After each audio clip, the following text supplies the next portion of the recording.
ទូព្រមគុំខ្ញុំប្រកណាប្រងសូមនមស្ការថ្វាយបង្គំចំពោះប្រជុំបីនៃបត្រីរដ្ឋដែលជាអគ្គរតនៈដ៏កម្ពូលលើសលោកដោយសេចក្តីគោរពនិងដោយសេចក្តីជ្រះថ្លាដល់ក្រៃលែងសពកាលទាំងពួងដែរនិងសូមប្រណិប័តចំពោះសម្ដេចទ្រង់អាយដាមអ្នកអញ្ញាលោកជំទាវលោកស្រីប្រិយមិត្ត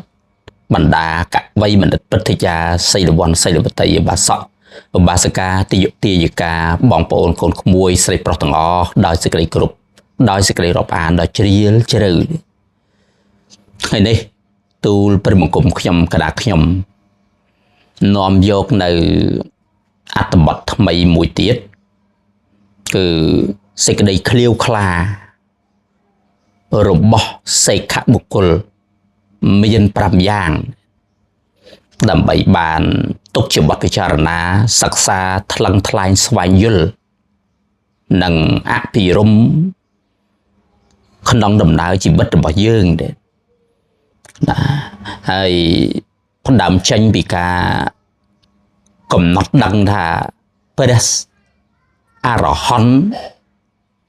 តែម្យ៉ាងគត់ដែលជាព្រះអសិខបុគ្គល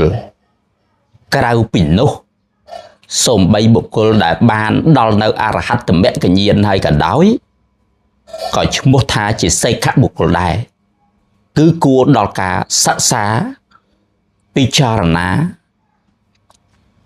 ស្វែងយល់អញ្ចឹងនិយាយថ្មីយើងជាពុទ្ធជនគឺចាំបាច់ណាស់ដែលយើងត្រូវសិក្សាត្រូវពិចារណាត្រូវស្វែងយល់ឲ្យបានល្អឲ្យបានល្អិតល្អន់នេះឯងសេចក្តីនេះសេខបុគ្គលមានសេចក្តីឃ្លាវខ្លាព្រោះមានអង្គប្រកប5ប្រការទី1ជាអ្នកមានសទ្ធាទី2ជាអ្នកមានសិលទី3ជាអ្នកស្ដាប់ច្រើនទី4ជាអ្នកព្យាយាមទី5ជាអ្នកមានបញ្ញាដោយសេចក្តីថាក្នុងលោកនេះបុគ្គលដែលមានសទ្ធាណាហើយសទ្ធាដែលលើកយកមកនិយាយក្នុងទីនេះទៀតសោតបានដល់សទ្ធា4យ៉ាងទី1កម្មសទ្ធាជឿកម្មទី2វិបាកសទ្ធាជឿផលទី3កម្មសកតាសទ្ធាជឿផលដែលសម្រេច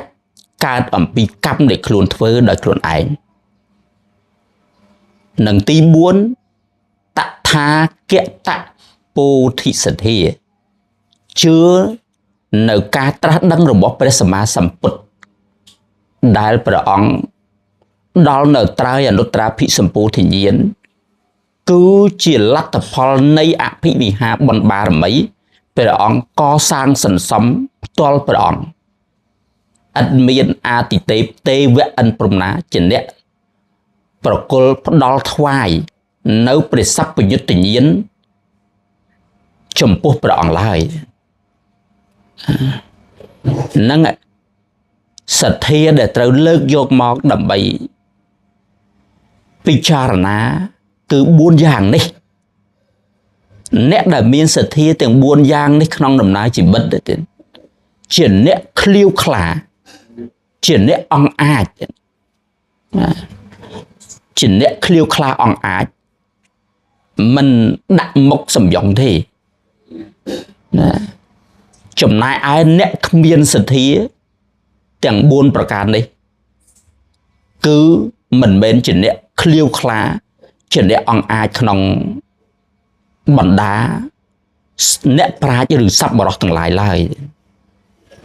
ណាទី2អ្នកមានសិលណាសិលក្នុងទីនេះក៏សំដៅពី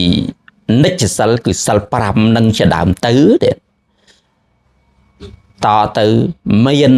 ឧបោសថសិលដែលប្រកបដោយអង្គ8ប្រការ nâng tứ này miên ạ tà rây cơ sal đài bộ cọp đài ong đọc sức hạ bọt đọc nâng tứ rồi hốt đào chắc tập ba để xuất sal rồi bọc khúc khăn nông bật sát nà đấy nét đại miên sal lệ cứ rùm mênh tay khliêu khla đấy bố ớt ban khơi nhầm bơ chỉ tốt rứ bơ đại chỉ cầm hộp chôn nó mọn được phép sao mong khăn nông đầm ná chỉ bật bọc luôn thế anh miên sẽ cái yên ổn al ái ria rệ khăn nông chân bố phép chỉ nè miên sal lọ prasa này ai chẳng có thưa chật này miên sẽ phép khliêu khla ong ái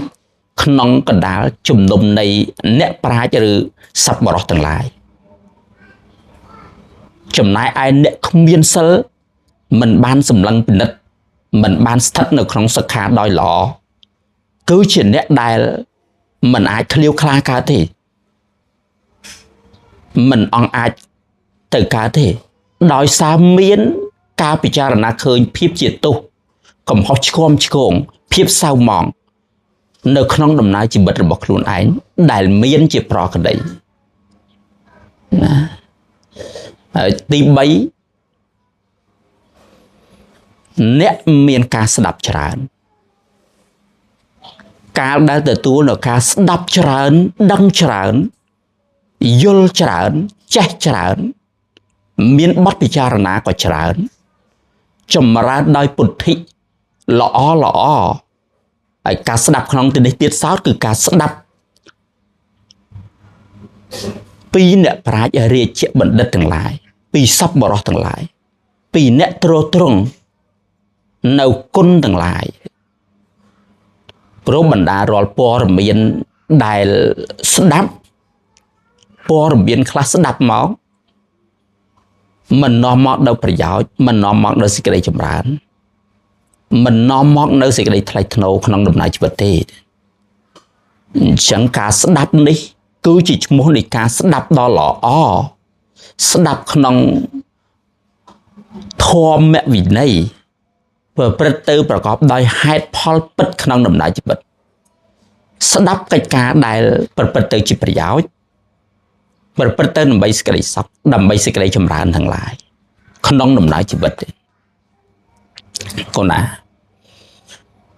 រហូតការស្ដាប់នេះឯងនាំឲ្យចម្រើនទៅដោយបញ្ញាចម្រើនទៅដោយការចេះដឹងដ៏ត្រឹមត្រូវដែលនាំមកនៅភាពទូលំទូលាយឧត្តមឧត្តមក្នុងជីវិតដ៏ក្រៃលែងណាដល់អញ្ចឹងវាធ្វើឲ្យមានសេចក្តីឃ្លាវខ្លាក្នុងកណ្ដាលនៃជំនុំជនអ្នកប្រាជ្ញទាំងឡាយឬពហុសូរទាំងឡាយទៀតมันមានសេចក្តីអៀនអន់អល់ឯករារែកក្នុងចិត្តនោះទេចំណែកឯអ្នកដែលមិនមានការសិក្សាការស្ដាប់ច្រើន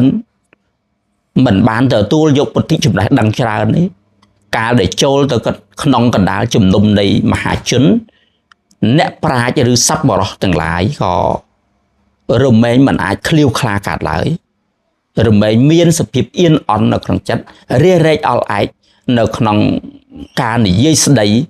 ឬធ្វើកិច្ចការផ្សេងៗណាហើយទី4ជាអ្នកព្យាយាមទៅប្រារព្ធនៅសេចក្តីព្យាយាមទៅព្យាយាមហ្វឹកហាត់ព្យាយាមលត់ដំព្យាយាមទូនមាន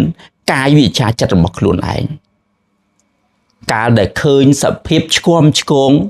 ដោយកាយវាចាចិត្តត្រង់ចំណុចណាមួយក៏មានការព្យាយាមធ្វើឲ្យមានសភាពល្អប្រណិតចាអំពីសភាពឆ្គាំឆ្គងឆក់ល្វែងតាមផ្លូវកាយវាចាចិត្តនោះក៏រំលែងធ្វើឲ្យមានការប្រព្រឹត្តទៅដោយល្អដោយប្រពៃតាមផ្លូវកាយវាចាចិត្តបានលុះស្ថិតនៅក្នុងកណ្ដាលជំនុំនៃមហាជន មានអ្នកប្រាជ្ញឬសប្បុរសទាំងឡាយរមែងតែងឃ្លាវខ្លាអង់អាចមិនរារែកមិនអល់ឯកមិនអៀនអន់នៅក្នុងកណ្ដាលជំនុំនៃជននោះទេដោយឡែកអ្នកដែលមិនមានសេចក្តីព្យាយាមខ្ជិលច្រអូសការចូលទៅក្នុងកណ្ដាលនៃជំនុំមហាជនអ្នកប្រាជ្ញឬពុសោតសប្បុរសទាំងឡាយក៏មានសភាពអៀនអន់មិនឃ្លាវខ្លាមិនអង់អាចទេដោយកាយកម្មក្តីវិច័យកម្មក្តីមនោកម្មក្តីរបស់ខ្លួនឯងមានសភាពឆ្គាំឆ្គងមិនបានប្រណិតមិនបានល្អមិនបានរៀបរយជាបុគ្គលខ្ជិលច្រអូសដោយប្រការយ៉ាងនេះហើយទី5ជាអ្នកមានបញ្ញាធម្មតានរជនអ្នកមានបញ្ញារមែងជាបុគ្គលថ្លឹងថ្លែងពិចារណាបានល្អិតល្អន់បានល្អល្អះត្រឹមត្រូវនៅរាល់កិច្ចការទាំងឡាយទោះបីការងារក្នុងពេលចំពោះមុខក៏ដោយការងារជាខាងក្រៅបន្តក៏ដោយក៏រមែងជាបុគ្គលប្រកបឬធ្វើកិច្ចការងារនោះប្រកបដោយសភាពល្អផ្ចិតផ្ចង់ប្រណិតត្រឹមត្រូវប្រព្រឹត្តទៅដើម្បីជាប្រយោជន៍ដើម្បីសេចក្តីចម្រើនគ្រប់យ៉ាងបានរមែងដោះស្រាយនៅបញ្ហាលំបាកផ្សេងបានរមែងជាមនុស្សដែលមានសភាពឃ្លាវខ្លាក្នុងការដែលចូលទៅកាន់ជំនុំមហាជនឬអ្នកប្រាជ្ញឬសប្បុរសទាំងឡាយដោយពិចារណាឃើញអំពីកិច្ចការទាំងឡាយឯណាដែលខ្លួនធ្វើមិនមែនវិបត្តិមិនមែនគ្រោះថ្នាក់មិននាំមកនៅមហន្តរាយជាការងារប្រកបដោយប្រយោជន៍ប្រព្រឹត្តទៅដើម្បីសេចក្តីចម្រើនពិតដូច្នេះសេចក្តីអង់អាចឃ្លាវខ្លាមិនអៀនអន់ក៏កើតឡើងក្នុងកណ្ដាលមហាជនទាំងឡាយនោះបានដោយឡែកបុគ្គលឥតបញ្ញាកាលទៅកាន់ជំនុំមហាជនឬអ្នកប្រាជ្ញសប្បុរសទាំងឡាយក៏រមែងអៀនអន់អល់ឯករារែកមិនឃ្លាវខ្លាទេព្រោះការងារទាំងឡាយមិនប្រកបមិនច្បាស់លាស់មិនដឹងថាត្រូវមានវិបត្តិអន្តរាយយ៉ាងណាមិនដឹងអំពីអំណាចប្រយោជន៍បែបណាម្ល៉េះហើយសេចក្តីអៀនអន់រមែងកើតឡើងមិនឃ្លាវខ្លាក្នុងកណ្ដាលមហាជនឬអ្នកប្រាជ្ញពហុសោតសប្បុរសទាំងឡាយនោះឡើយណានេះគឺជាដំណើររឿងពិតដែលសិក្ខបុគ្គលទាំងឡាយមានសេចក្តីឃ្លាវខ្លាព្រោះមានអង្គប្រកប5ប្រការនេះឯងនរជនកាលប្រាថ្នានៅប្រយោជន៍ប្រាថ្នានៅសេចក្តីសុខប្រាថ្នានៅសេចក្តីចម្រើនក្នុងដំណើរជីវិតទៀតត្រូវតែប្រកបដោយអង្គ5ប្រការនេះទើបនាំឲ្យជីវិតឃ្លាវខ្លាអង្អាចមិនអៀនអន់មិនអល់ឯកមិនរារែកនៅក្នុងដំណើរជីវិតប្រកបដោយសេចក្តីថ្លៃថ្នូរដ៏ទូលំទូលាយបានដូច្នេះព្រះករុណាជាម្ចាស់ក៏ដូចជាបងប្អូនកូនក្មួយអាចធ្វើការសិក្សាស្វែងយល់នៅអត្ថបទនេះដើម្បីជាគន្លងបដិបត្តិរៀបចំអភិវឌ្ឍមូលដ្ឋានគ្រឹះក្នុងដំណើរជីវិតប្រព្រឹត្តទៅដើម្បីជាប្រយោជន៍ដើម្បីសេចក្តីចម្រើនដើម្បីសេចក្តីសុខដ៏ទូលំទូលាយដើម្បីសេចក្តីថ្លៃថ្នូរគ្រប់យ៉ាងក្នុងដំណើរជីវិតហើយជាសារណទីពឹងពិតដែលមកនាំមកនៅសេចក្តីចម្រើនគ្រប់យ៉ាងឆ្ពោះទៅដល់ទីបំផុតនៃមហន្តរាយបានសូមអនុមោទនាសូមអរព្រគុណនិងសូមអរគុណ